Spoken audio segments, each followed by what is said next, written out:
Aunque Kuntz era un excelente organizador y reconstruyó con rapidez el maltrecho ejército boliviano, su capacidad estratégica y táctica era más bien pobre. Bueno, él creía que genuinamente de que Paraguay estaba cometiendo un abuso al ir explorando, ¿no es cierto? Y poniendo fortines, ¿no? En un territorio que no había sido definido, o sea, cuya pertenencia no había sido definida en consenso entre ambos países. Había disputa por esos territorios desde la independencia, ¿no? Entonces, evidentemente los paraguayos estaban haciendo lo que les convenía a ellos, que era, ¿no?, tratar de tener control.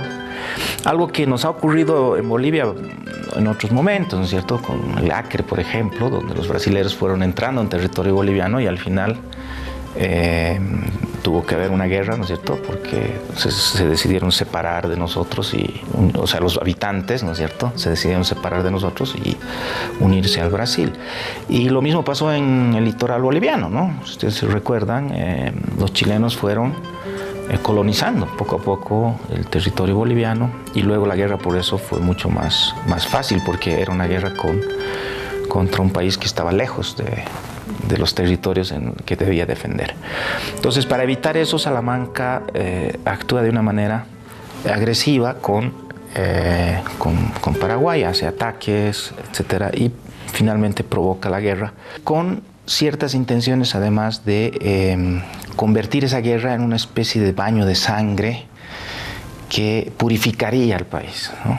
Salamanca tenía la estúpida idea de que el sufrimiento nos iba a hacer mejores, ¿no? Que la letra entra con sangre, y que él era capaz, porque era honesto, evidentemente honesto, perdió un hijo en la guerra, por ejemplo, era capaz de conducir a ese nuevo ser boliviano, digamos, a un mañana más prometedor, ¿no? La campaña de Nanagua se prolongó desde enero hasta julio de 1933. Los paraguayos no solo conservaron este fortín, sino que prácticamente aniquilaron las fuerzas bolivianas. Hacia fines de aquel año, Kuntz fue relevado de sus funciones, haciéndose cargo del mando del ejército el general Enrique Peñaranda, a quien acompañaba David Toro como consejero. Peñaranda organizó un tercer ejército con alrededor de 55.000 hombres, y de esta manera durante 6 meses vino un relativo empate de fuerzas. Pero en agosto de 1934, el famoso jefe paraguayo Estigarribia encontró por fin el punto flaco en las defensas bolivianas, rompiendo la línea del Chaco boliviano. A fines de noviembre, Salamanca había fabricado la elección de su leal partidario, Franz Tamayo, dedicándose a realizar sus últimas actuaciones en el cargo, destruyendo la oposición militar a su persona. Concretamente, viajó al Chaco para obligar a devolverle el comando del ejército a Peñaranda y a Toro. Pero lo que sucedió fue que el 25 de noviembre de 1934 el ejército de Bolivia arrestó a Salamanca en el cuartel de Villamontes, obligándole a dimitir. Bueno, el Corralito de Villamontes es una acción del ejército boliviano que se ha criticado mucho, ¿no es cierto? Porque derroca a Salamanca en medio de la guerra, ¿no? Pero tiene su justificación en el hecho de que Salamanca quería meterse constantemente en el funcionamiento del ejército, ¿no?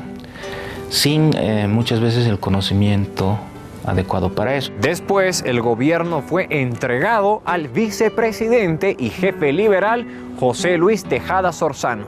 Tejada Sorzano era al mismo tiempo un excelente administrador y un político capaz. Organizó rápidamente un gobierno con participación de todos los partidos, que incluso dio paso a los partidarios de Salamanca. También consiguió que uno de los varones del estaño, Carlos Víctor Aramayo, se hiciera cargo de la cartera de finanzas y luego apoyó sin reservas el comando del ejército. De este modo, el golpe de noviembre de 1934 señaló el fin del periodo de política civil y el comienzo del fin del sistema tradicional de partidos. En ese contexto surgió uno de los jefes militares más eficaces de Bolivia, el mayor Germán Busch. Él se hizo cargo de la planificación de la defensa de la zona del Comando Sur. No solo derrotó a los paraguayos en Villamontes, sino que pudo llevar a cabo una contraofensiva de envergadura que hizo retroceder a los paraguayos de Tarija y Santa Cruz.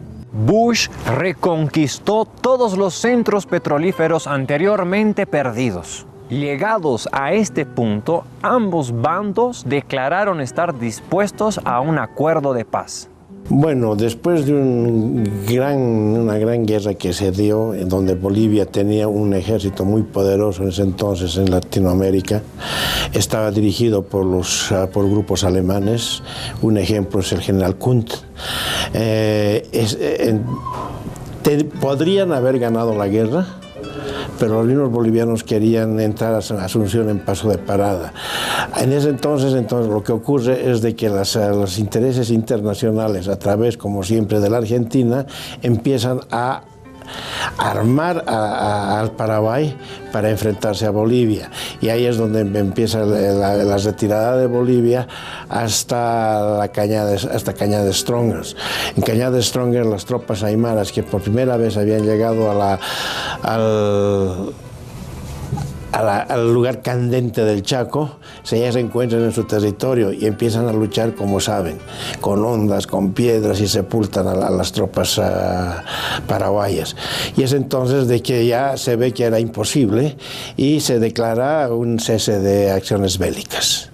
La amargura de los años de Salamanca y la creencia general de que la guerra había sido luchada en favor de la Standard Oil y se debía sobre todo a la iniciativa de Bolivia, había dado lugar a una hostilidad al conflicto endémico. En mayo de 1935 se organizó una conferencia de paz en Buenos Aires y el 14 de junio de aquel año se firmó un tratado de paz. La guerra había dejado muy maltrecha la validez de las instituciones nacionales. El ejército mismo se había organizado según las castas. Los blancos eran oficiales, los mestizos suboficiales y los campesinos e indígenas la tropa.